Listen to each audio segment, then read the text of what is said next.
नमस्कार। आज हम स्रोतों के जरिए एक बड़े ही दिलचस्प सफर पर निकल रहे हैं। नमस्कार। विषय है प्राचीन सोमालिया और सनातन संस्कृति। क्या इनके बीच कोई रिश्ता था? हाँ, मतलब हॉर्न ऑफ अफ्रीका और प्राचीन भारत, इनके आध्यात्मिक विचारों में क्या कोई तार जुड़ते थे? बिल्कुल। तो आइए इन स्रोतों को जरा गहराई से देखते हैं, समझने की कोशिश करते हैं कि प्रागैतिहासिक सोमालिया की मान्यताएं सनातन परंपराओं से कहाँ कहाँ मेल खाती थीं और कहाँ अलग थीं। जी, और ये स्रोत हमें ये भी दिखाते हैं कि कैसे हजारों साल पहले अलग-अलग जगहों पर भी इंसानों ने दुनिया को समझने की कोशिश एक जैसे तरीकों से की। सही। प्रकृति, ब्रह्मांड, मृत्यु के बाद का जीवन, इन सब पर हम गौर करेंगे। और हाँ, ये याद रखना जरूरी है कि हम सिर्फ स्रोतों में जो जानकारी है वो रख रहे हैं। किसी विचार का मतलब समर्थन या खंडन हमारा उद्देश्य नहीं है। बिल्कुल सही। तो शुरू करते हैं प्राचीन सोमालिया की आध्यात्मिक दुनिया से। इस्लाम से पहले वहाँ वाइगिज्म था, है ना? जी, वाकिज्म। इसमें एक सर्वोच्च आकाश देवता थे, वाक। आकाश देवता, ये कॉन्सेप्ट तो कई पुरानी सभ्यताओं में मिलता है। जी इसका क्या महत्व था सोमालिया में? हाँ, वाक को जीवन देने वाली शक्ति माना जाता था, जैसे बारिश, उर्वरता, इन सब के लिए। अच्छा। शायद ये दिखाता है कि वो प्रकृति पर कितने निर्भर थे और आसमान की विशालता को कितना सम्मान देते थे। और वाकिज्म में सिर्फ वाकी नहीं थे, प्रकृति पूजा भी थी शायद। हाँ हाँ, बिल्कुल। पवित्र पेड़ थे, जैसे वगार का जिक्र आता है। जानवरों का भी सम्मान था। और वो लासगील की गुफा चित्रकारी कमाल की हैं वो। अरे हाँ, हजारों साल पुरानी। उनमें वो सजे हुए मवेशी हैं, जी गायें लगती हैं ज्यादातर। जी। क्या लगता है स्रोतों के हिसाब से ये सिर्फ आर्ट था या पूजा का संकेत? कहीं ना कहीं सनातन संस्कृति में जो गौमाता की अवधारणा है उससे जुड़ता है ये। देखिए, उन चित्रों की जो व्याख्या की जाती है वो निश्चित रूप से पूजा या गहरे सम्मान की तरफ ही इशारा करती है। ये कलाकृतियां 5000 से 9000 साल पुरानी हो सकती हैं और इनमें गायों को खास तरीके से दिखाया गया है, शायद इसलिए कि जीवन चलाने में उनका बड़ा योगदान था। अच्छा। वाकिज में और भी आध्यात्मिक शक्तियां थीं, जैसे अयाना, वो अच्छी आत्माएं थीं। और बुरी भी होंगी फिर? हाँ, जैसे हूर, वो मृत्यु का दूत था, अक्सर एक बड़े पक्षी के रूप में दिखाया गया है।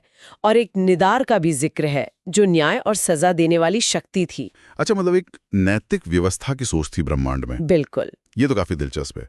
वाक की तुलना हम वैदिक देवता वरुण या इंद्र से कर सकते हैं शायद। हाँ, कुछ हद तक। और गायों का सम्मान? ये भी एक समानता हुई। क्या कर्मकांडों में भी कुछ ऐसा था जो मिलता जुलता हो? एक खास समानता दिखती है। स्रोतों में एक सालाना अग्नि उत्सव का जिक्र है, दबशिद या निरूष। अग्नि उत्सव, हाँ, लोग आग जलाते थे, उसके चारों ओर नाचते थे। ये कुछ कुछ वैदिक अग्निहोत्र जैसा लगता है ना? हाँ बिल्कुल, जहाँ अग्नि को पवित्र माना जाता है, शुद्ध करने वाला। सही। आग का ये अनुष्ठानिक महत्व तो कई पुरानी संस्कृतियों में मिलता है। और पूर्वज, उनका क्या स्थान था? जैसे सनातन धर्म में पितरों का बड़ा महत्व है, श्राद्ध वगैरह होते हैं। सोमालिया में भी पूर्वजों का सम्मान था। वहाँ तालों नाम के पत्थर के टीले या पिरामिड जैसे मकबरे मिलते हैं। अच्छा, पिरामिड जैसे? हाँ, छोटे, और ये पूरे इलाके में फैले हैं। ये खास तौर पर पूर्वजों के सम्मान में ही बनाए गए थे। तो ये दिखाता है कि अपने वंश को, पूर्वजों की याद को सहेजना, ये दोनों ही संस्कृतियों में अहम था। तरीके भले ही अलग रहे हों। बिल्कुल। तो समानताएं तो काफी हैं, पर यकीनन सोमालिया की अपने कुछ अलग पहचान भी रही होगी।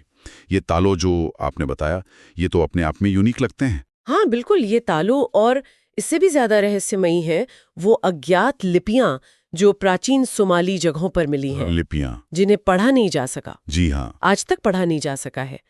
ये उस सभ्यता की अपनी खासियत और जटिलता दिखाती हैं। हो सकता है ये कोई खोई हुई ज्ञान प्रणाली हो, एक पहेली है अभी तो।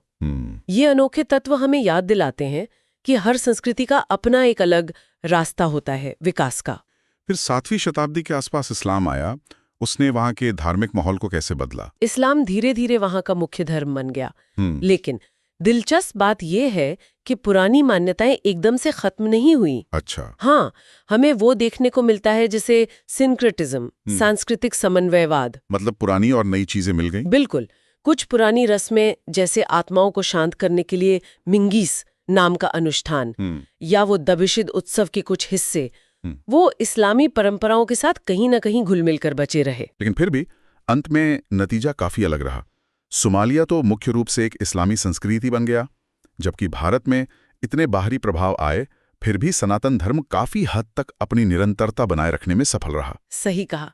ये सांस्कृतिक लचीलेपन का एक बहुत रोचक पहलू है। क्यों होता है ऐसा? हाँ, ये सवाल उठता है कि क्यों कुछ संस्कृतियां बाहरी प्रभावों के सामने पूरी तरह बदल जाती हैं, जबकि कुछ अपनी जड़ों को बचाए रखती हैं या उन्हें नए रूप में ढाल लेती हैं। शायद इसमें सामाजिक, राजनीतिक, भौगोलिक कई तरह के कारण भूमिका निभाते होंगे।